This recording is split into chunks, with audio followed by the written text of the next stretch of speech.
오늘 함께 보실 하나님 말씀은 느헤미야 5장 1절에서 13절로 교회는 시대 앞에 무엇을 해야 하는가? 라는 제목으로 은혜의 말씀을 나누기를 소망합니다. 여러분 속담 하나 아실 거예요. 칭찬은 무엇을 춤추게 합니까? 고래를 춤추게 합니다.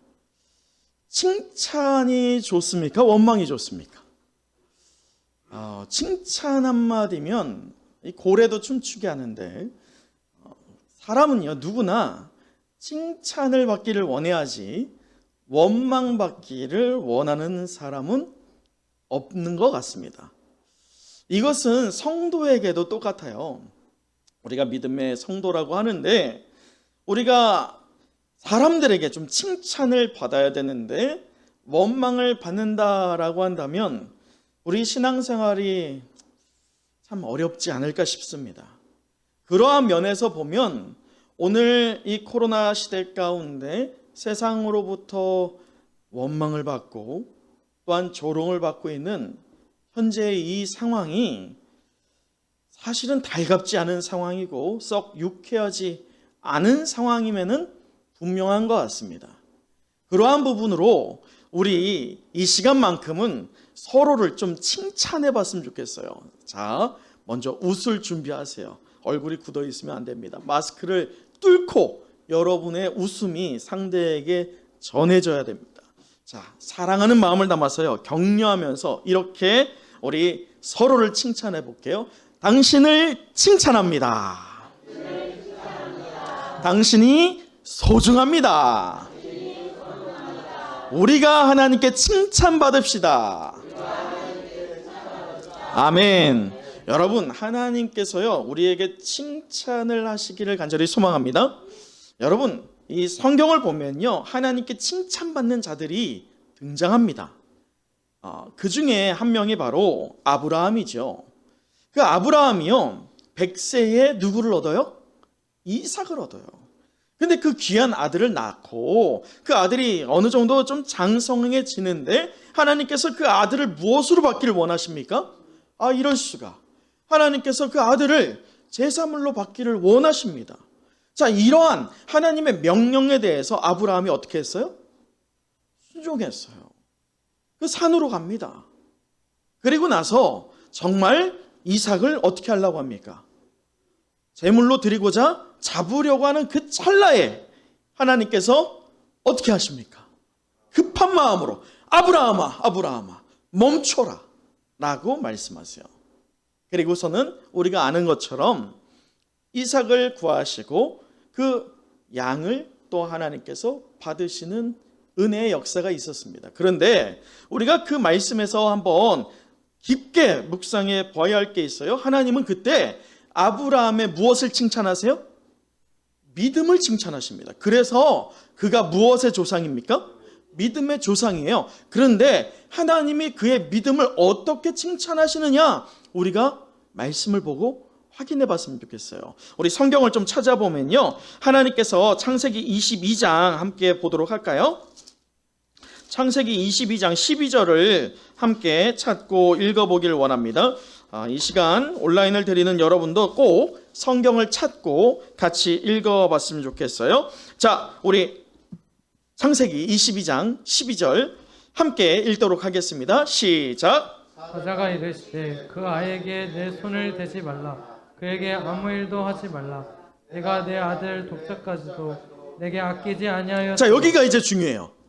자, 여기에 여러분이 펜으로 꼭 표시를 하세요. 자, 그 다음부터 읽겠습니다. 내가부터 시작. 내가 이제야 내가 하나님을 경외하는 줄을 아노라. 분명히 하나님께서는요 횃불 언약을 통해서 그의 믿음을 칭찬했어요. 그런데 오늘 이삭을 드리고 있는 이 장면에서 하나님께서 아브라함의 무엇을 인정하십니까? 아니죠. 믿음이 아니에요. 무엇입니까? 성경을 잘 봐야 돼요. 무엇이라고 합니까? 누구를 경외하는 거예요? 하나님을 경외하는 것을 비로소 알았다라고 하면서 그의 믿음을 칭찬하시는 거예요. 자, 또 한 명의 인물이 있어요. 바로 그는 다윗입니다. 여러분 시편 그 34편을 보면 이 다윗의 시편인데요. 다윗을 사도행전에서 이 스데반이 설교를 할 때 무엇이라고 하느냐? 다윗이 하나님 마음에 어떤 자? 내 마음에 맞는 자, 내 마음에 합한 자다라고 하는 칭찬을 받은 자입니다. 여러분 인간 세상에서요, 인간 인류 가운데에서 이 다윗처럼 하나님께 네가 내 마음에 합한 자야, 내 마음에 딱 맞네, 그런 자야 라고 칭찬받은 이가 있어요, 없어요? 없어요. 하나님께 칭찬받았습니다. 그렇다면 다윗은 무엇 때문에 하나님께 칭찬받았을까? 앞서 우리가 시편 34편이 다윗이 지은 시편이라고 하였는데, 그는 시편 34편 이 말씀 곧 39절에 이렇게 말하는데요. 우리 시편을 한번 또 찾아보시겠어요? 오늘 성경을 좀 찾을 거예요. 각오하세요.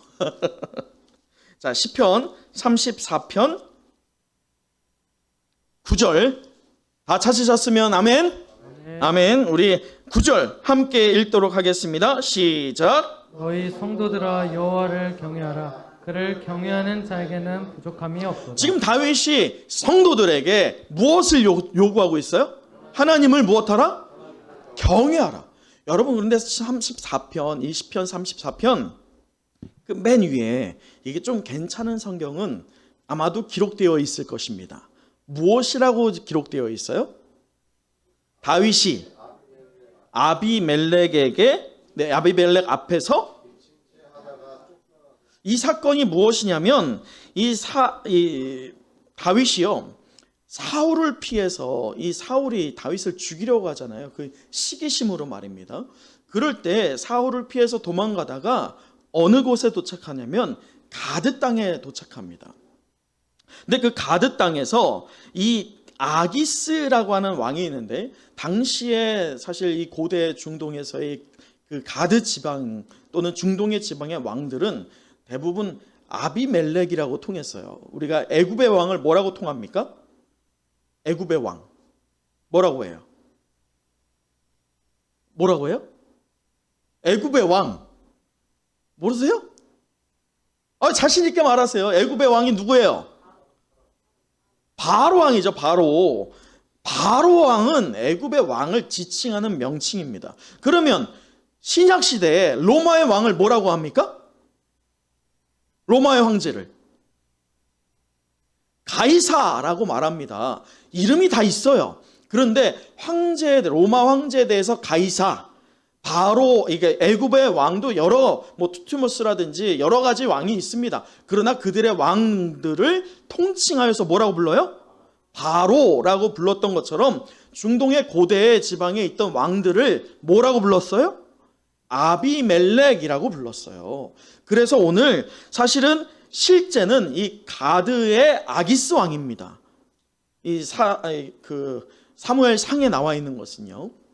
근데 그 아기스 왕을 아비멜렉이라고 하는데, 그 가드 땅에 도착했을 때 이 아기스라고 하는 이 아비멜렉이 사울 편이었어요. 그러다 보니까 이 다윗을 어떻게 합니까? 어떻게 해야 돼요? 사울에게 바쳐야죠. 그렇죠. 그런 상황이에요. 그 상황 가운데 죽을 절체절명의 위기 가운데에서 이 다윗이 기지를 발휘하는 게, 그 기지가 뭐예요? 미친 척합니다. 미친 척하는 게 이 앞에 내용을 보면 침을 흘려요. 침을 흘리고 수염이 다 젖을 정도로 침을 흘리고 미친 척을 합니다. 그래서 내쫓겨져요. 야, 어디서 이런 애를 데리고 왔어? 얘가 무슨 다윗이야? 미친 애를 왜 데리고 왔어? 하면서 쫓아버립니다. 그 쫓김을 당하면서 지은 시편이 어떤 시편이에요? 오늘 이 34편이에요. 여러분 절체절명의 위기 앞에서 미친 척하고 있는 이 다윗의 심정은 어땠을까요? 그가 하나님을 경외할 수 있어요? 여러분은 하나님을 경외할 수 있겠습니까? 오늘 다윗이 우리에게 큰 도전을 주는 것은 절체절명의 위기고, 또 그 위기를 헤쳐나가는 상황에서 미친 척을 할 수밖에 없는 이 어떻게 보면 너무나도 어려운 이 인생을 마주하고 있는 다윗이 오히려 그 상황 가운데 누구를 경외하고 있어요? 하나님을 경외하고 있어요. 하나님은 그의 그 믿음을 보셨어요. 이 경외하고 있는 그 믿음 말이죠. 그 결과로 하나님은 그들의 믿음을 칭찬하셨습니다. 여러분 보이세요? 하나님께 칭찬받는 자들의 공통점이 뭡니까? 아브라함과 다윗뿐만 아니라 사실 여러 인물들 다 똑같습니다. 그들의 공통점이 뭘까요? 하나님을 경외했어요. 사랑하는 은성의 영가족 여러분, 우리가 하나님께 칭찬받는 인생이 되어야 할 줄 믿습니다. 그 영적 비밀이 무엇입니까? 우리가 하나님을 경외하는 것이어야 할 줄 믿습니다. 여러분, 우리가 하나님을 경외하는 축복의 인생 되기를 간절히 소망합니다. 축원합니다. 그런데 하나님을 경외하는 게 뭔데요? 알아야지 하지. 하나님을 경외하는 게 뭡니까? 성경의 원어를 해석해 보면 하나님을 경외하는 게 뭐냐? 자, 저를 따라해 보세요. 하나님을 두려워하는 것이다. 경외의 기본 바탕에는 하나님을 무엇하는 거예요? 두려워하는 거예요. 이 하나님이 어떤 무서운 존재로서의 두려움이 아닙니다. 내가 범접할 수 없는 존재이자 또 나의 인생의 시작부터 끝을 다스리시며 또한 내 인생만이 아니라 천지 모든 만물을 창조하시고 통치하시고 운행하시는 그 하나님이라고 하는 그 신적 요소 앞에 내가 엎드려질 수밖에 없는 그 두려움. 그 두려움이 바로 경외라는 거예요. 그래서 그 두려움에 내재되어 있는 그 위에 무엇을 세워야 되느냐? 하나님을 예배하는 것이에요. 그 두려움과 예배라고 하는 것이 이 경외에 속하여 있다는 것입니다. 여러분 보이세요? 하나님을 경외하는 자는 곧 하나님을 어떻게 하는 자입니까? 두려워하는 자예요. 하나님을 두려워하는 자는 곧 하나님께 칭찬받는 자일 줄 믿습니다. 그런데 오늘 본문을 보면 이렇게 하나님을 경외하고 하나님을 두려워하면서 또 하나님을 예배하는 것에 집중하다가 끝내 하나님께 무엇 받는? 칭찬받는 이가 하나 등장합니다. 그가 누구일까요? 그게 바로 느헤미야입니다. 여러분, 느헤미야 4장을 우리가 이때까지 보면서요, 이 기도의 사람이었던 느헤미야가 예루살렘 성벽을 이 재건하는 것을 중단시키려고 하는 그 방해자들의 이 계획, 그리고 그 강교하고 교활하고 간사하고 집요하였던 그들의 방해와 반대의 공작들, 그것들을 막아냈던 느헤미야입니다. 아니 그뿐입니까? 오히려 우리가 하나님을 두려워하라, 또 하나님이 우리를 위해서 싸우실 것이다 라고 하면서 그들의 영적 상태를 고취시키면서 한 마음 한 뜻 한 방향으로 가게끔 일치시켰던 이가 누구예요? 느헤미야였어요. 그럼 느헤미야는 칭찬받아야 됩니까? 원망받아야 됩니까? 칭찬받아야죠. 그런데 오늘 1절을 함께 보도록 할까요?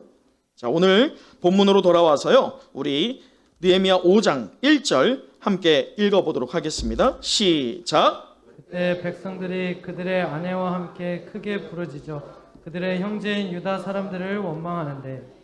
참고로 오늘 이 5장은요 사실 삽입입니다. 삽입된 구절이에요. 4장과 5장을 일부러 엮은 것은 이스라엘 민족이 외부적인 공격만이 아니라 내부 안에서도 문제가 있었는데 이 느헤미야가 안팎의 문제를 무엇으로 이겨냈다? 믿음으로 이겨냈다는 것을 보여주기 위해서 4장과 5장을 붙인 거예요.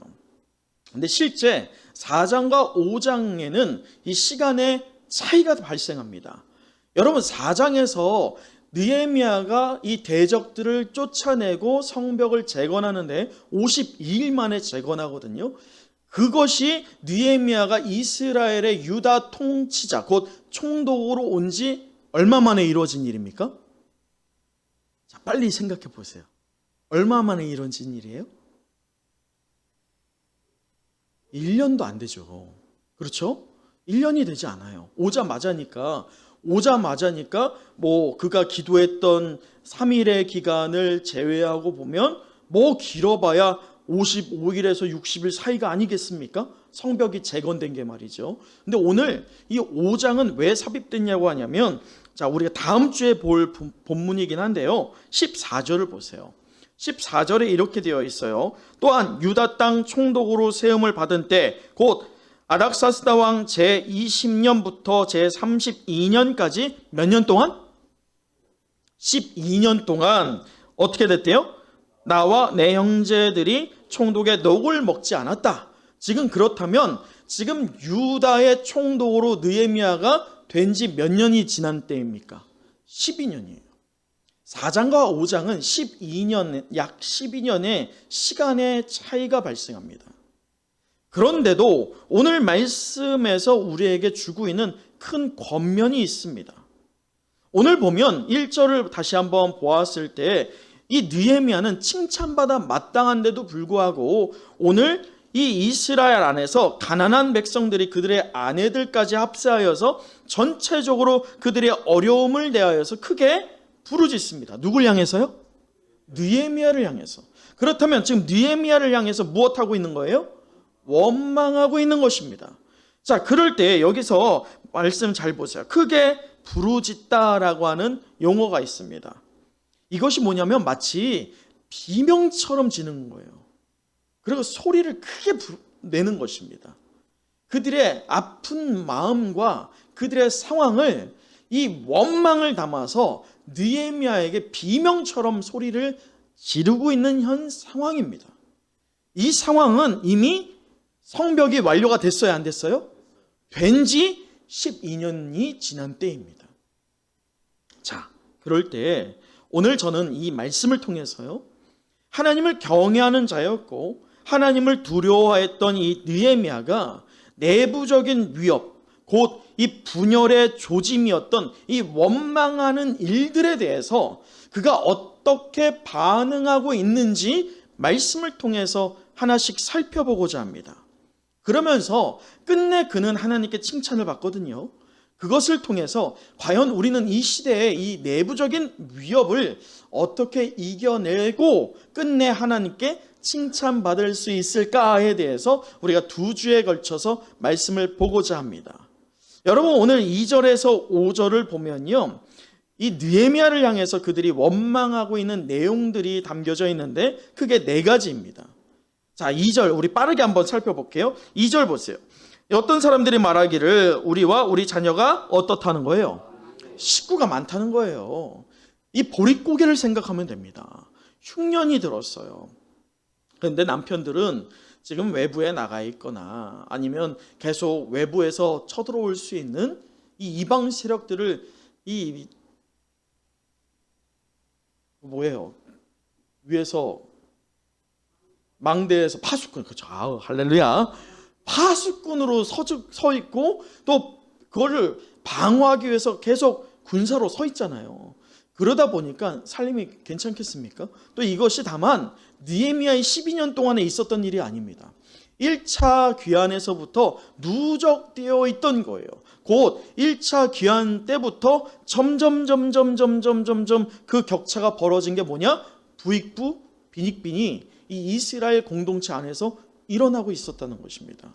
그래서 식구가 많아서 이들의 무엇이 부족해요? 식량이 부족해요. 그게 첫 번째 문제였어요. 두 번째는 3절을 보세요. 어떤 사람은 말하기를 우리가 밭과 포도원과 집이라도 저당 잡히고 이 흉년에 무엇을 얻자? 곡식을 얻자. 곧 흉년의 밭과 포도원과 그리고 집을 저당 잡히는 문제에 대해서 얘기합니다. 왜냐? 흉년이니까.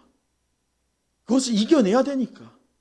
그리고 세 번째가 무엇이냐? 4절. 우리 또 한번 같이 읽어볼까요? 4절이에요. 시작. 어떤 사람은 말하기를 우리는 밭과 포도원으로 돈을 빚내서 왕에게 세금을 바쳤도다. 바사 왕, 이 페르시아 왕에게 세금을 납부해야 됐습니다. 왜냐하면 이곳이 사실은 누구 땅입니까?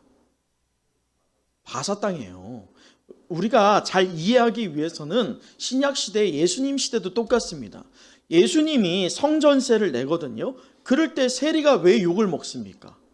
왜 그때 세리가 욕을 먹는 존재였어요?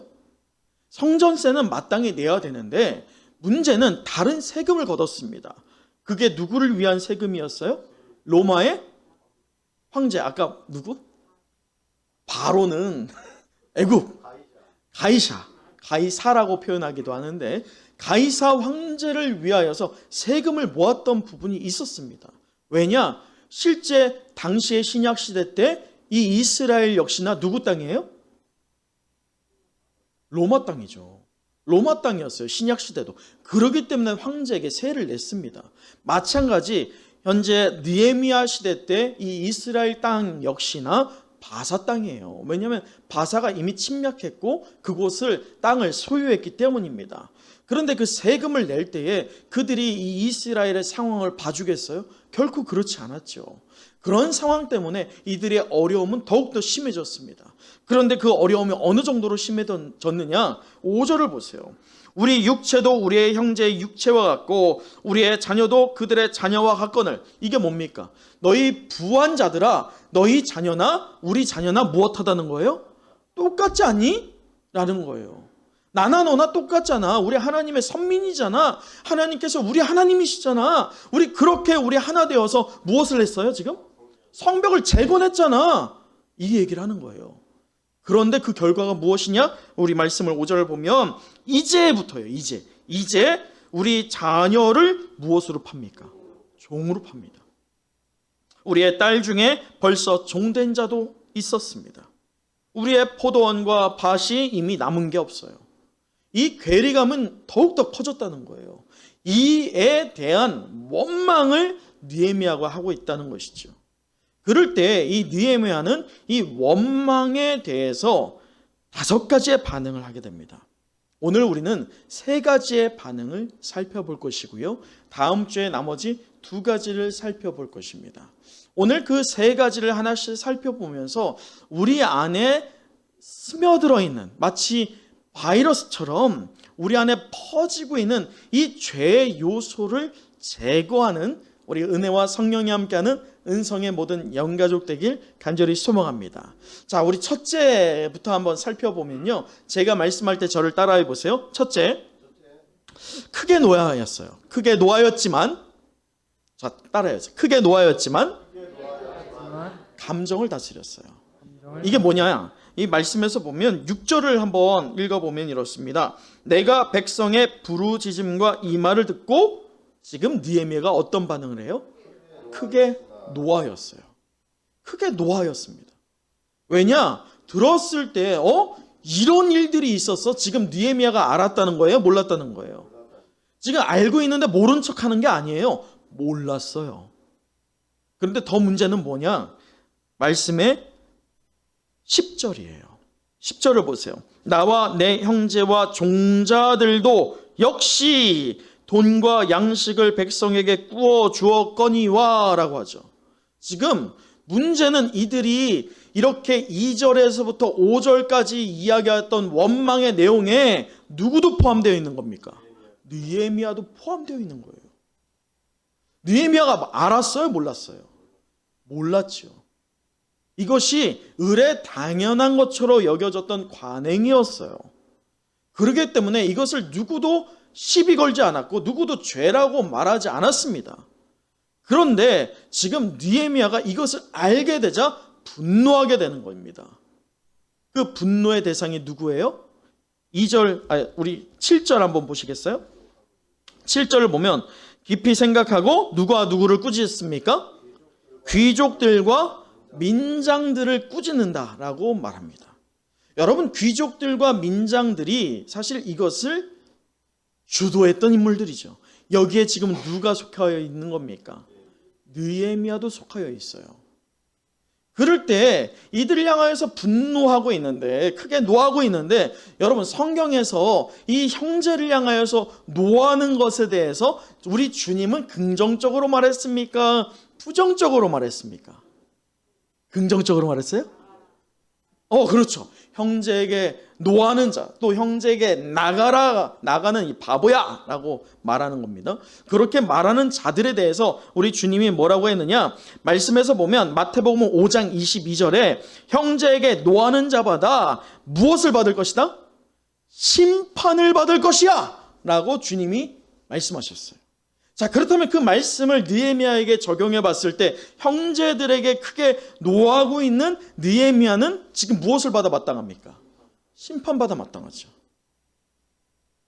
느헤미야가 사실 이 귀족들과 민장들에게 화를 낸다, 분노를 하고 있다, 냉철하게 생각하면 누가 가장 큰 손해입니까?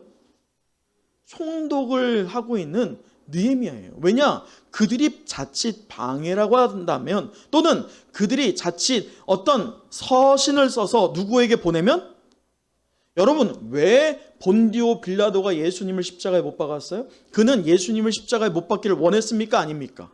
아니었어요. 근데 끝내 그는 십자가에 못 박습니다. 왜 그렇죠? 이 제사장들, 대제사장을 비롯하여서 그들이 본디오 빌라도를 협박합니다.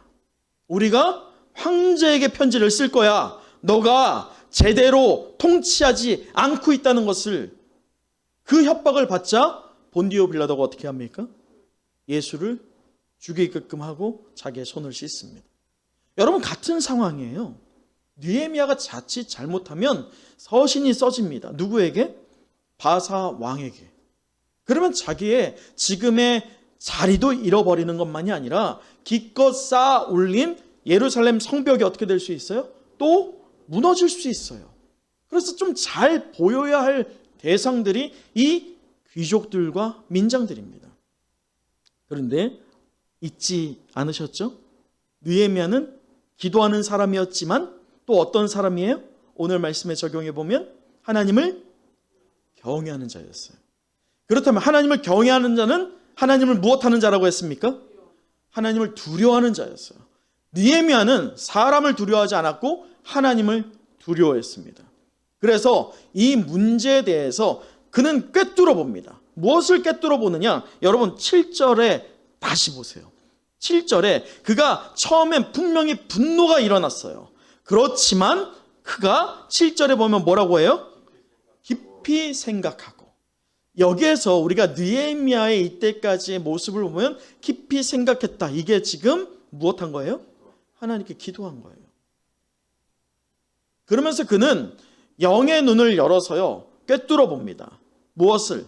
이 사람의 문제가 아니라 이 공동체에 마치 바이러스처럼 퍼져가고 있는 이기심이라고 하는 죄악의 문제구나. 이것을 알게 되는 것입니다.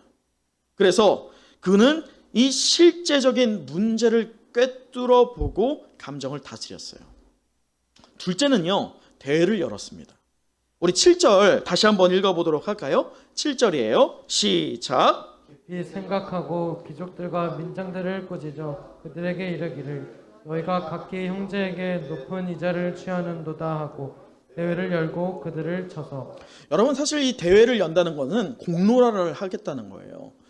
사실 느헤미야가 좀 세속적인 사람이라고 했다면 이 문제를 들었어요. 원망을 들었어요. 해결은 하긴 해야 되지만 어떻게 해결하는 게 조금 세상적으로 보면 지혜로운 거예요? 그들을 살살 불러서 어떻게 말합니까? 좀 적당히 해. 먹을 건 먹는데 좀 적당히 하고, 나 좀 난처하잖아. 이렇게 말하면서 그냥 적당히 넘어갈 수 있어요. 그게 사실 세상이 추구하는 방법이고, 또 오늘 이 코로나 시대에 교회가 욕먹고 있는 것도, 비방을 받고 있는 것도 교회 내에 이러한 방법이 어떻게 하고 있어요? 사용하고 있다는 거예요. 만연되고 있다는 것입니다.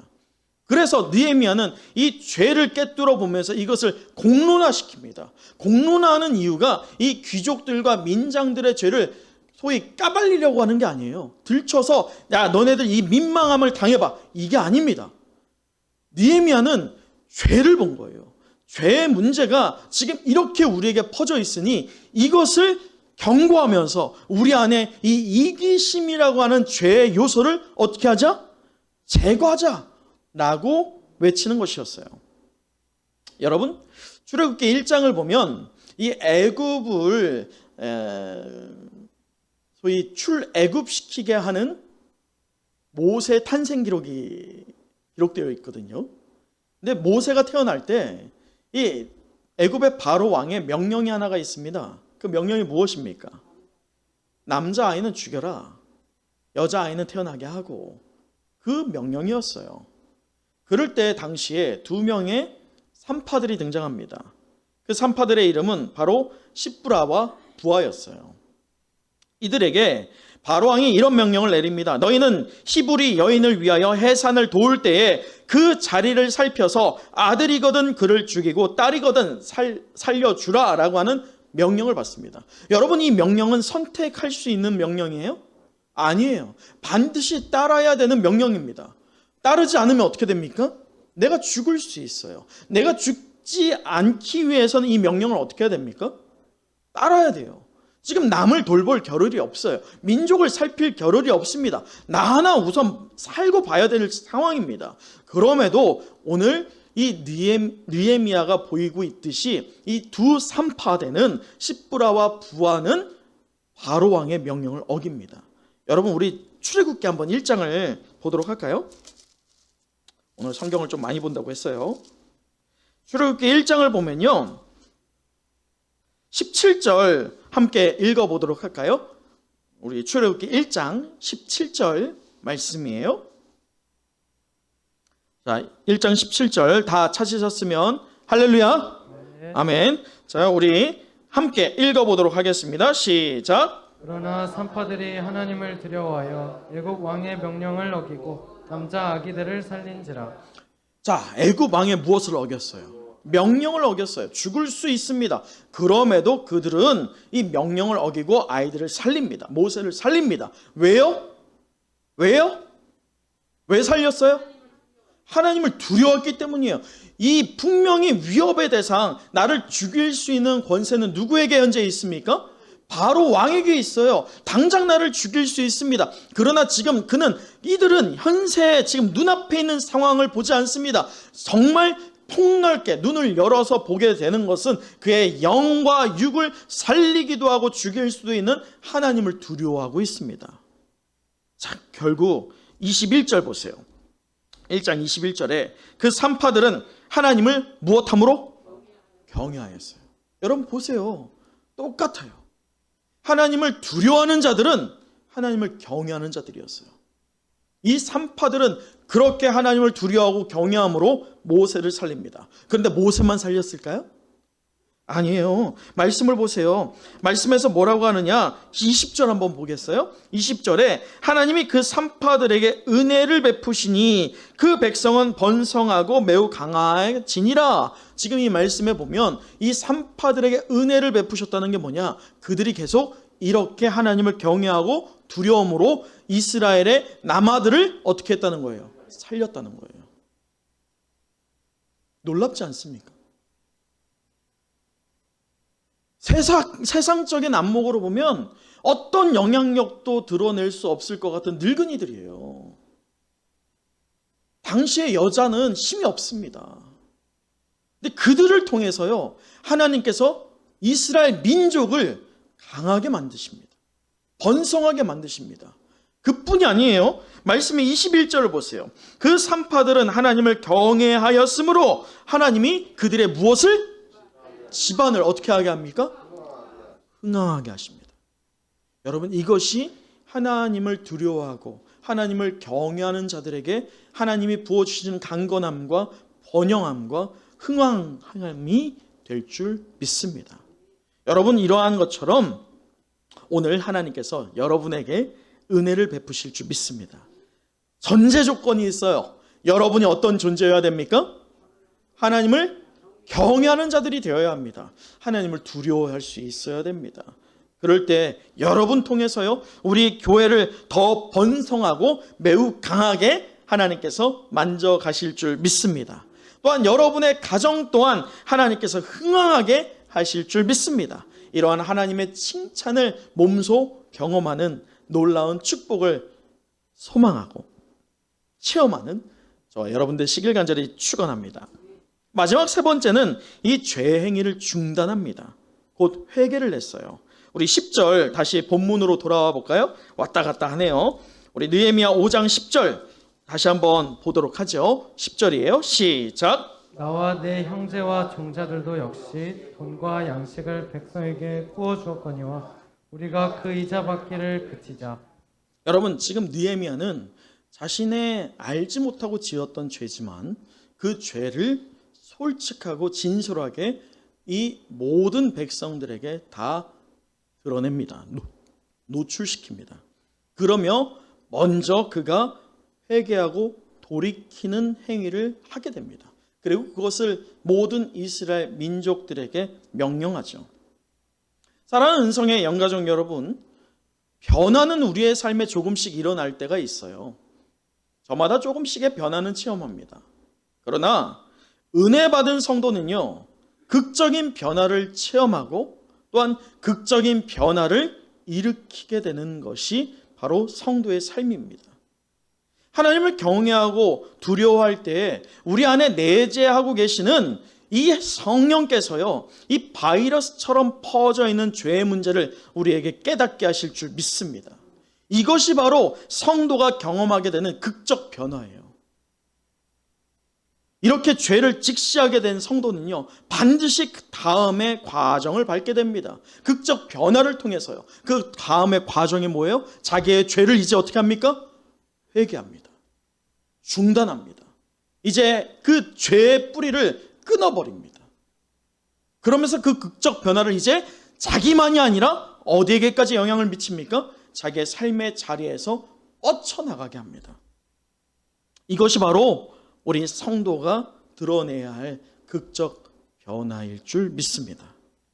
여러분, 이럴 때 무한한 하나님의 은혜를 경험한 성도 되는 여러분이 오늘 이 느헤미야 시대에 13절을 보면 이렇게 고백하고 있는 느헤미야에 대해서 우리가 회개하자라고 하면서 돌이키자라고 했던 이러한 외침에 대해서 이 회중들이 어떻게 하느냐, 13절 하반을 보면 회중이 다 무엇하고? 아멘하고 여호와를 찬송하였다라고 합니다. 아멘이라는 게 뭡니까? 예, 그렇습니다. 그것이 마땅합니다. 그것에 나도 동참합니다. 동의합니다. 이 뜻이에요. 오늘 말씀을 마치겠습니다. 오늘 우리는 하나님을 경외하고 두려워하는 이 성도와 교회답게 내부적인 위협, 곧 분열의 조짐을 우리가 어떻게 해결할 수 있을지에 대한 해답을 찾으면서 교회는 시대 앞에 무엇을 해야 하는가, 그 첫 번째 시간을 가졌습니다. 우리 마지막으로 13절을 한번 읽어보도록 하죠. 13절입니다. 시작. 내가 옷자락을 털며 이르기를 이 말대로 행하지 아니하는 자는 모두 하나님이 또한 이와 같이 그 집과 산업에서 털어버리실지니 그는 곧 이렇게 털려서 빈손이 될지로다 하매 회중이 다 아멘하고 여호와를 찬송하고 백성들이 그 말한 대로 행하였느니라.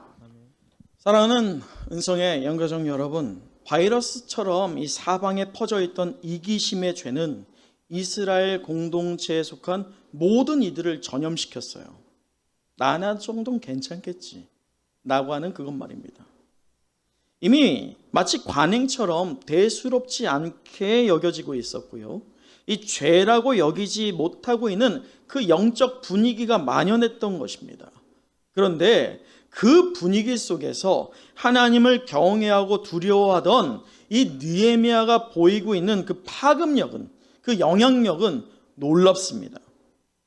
이스라엘 공동체가 한 마음과 한 뜻과 한 방향으로 잘못된 관행의 법칙과 죄에 대하여서 관용하였던 이 영적 분위기를 수정하고 바로 잡기 위하여서 다 회중이 무엇하였다? 아멘하였다, 동의하였다, 동참하였다 라고 오늘 성경은 우리에게 보여주고 있습니다. 사랑과 진리의 공동체 되는 우리 은성의 모든 공동체 구성원들은 우리가 분명히 알아야 할 것이 무엇이냐? 우리 공동체의 주인이 사람이 아니라 하나님이시라는 것입니다. 그래서 우리는 사람을 두려워할 것도 아니라 또 하나님을 두려워해야 됩니다. 또 공동체 안에서 어떤 일을 미워할 필요가 없어요. 그러나 잊지 말아야 할 것은 이 공동체 안에 있는 무엇만큼은 미워해야 합니까? 죄에 대해서만큼은 미워해야 합니다. 하나님을 경외하고 두려워함으로 하나님을 높여 찬송하는 은성의 영가족 되시길 간절히 소망합니다. 잘못된 관행들과 관례들을 바로 잡고 하나님께 영광 돌리는 여러분 되시기를 축복합니다. 이렇게 하나님을 경외하고 두려워할 때 우리의 삶의 현장에 그토록 주시겠다라고 약속하신 은혜와 복이라고 하는 하나님의 칭찬이 반드시 여러분 개인과 우리의 가정 그리고 우리 몸된 교회, 은성교회까지 하나님께서 허락하여 주실 것을 믿습니다. 우리 함께 기도하겠습니다.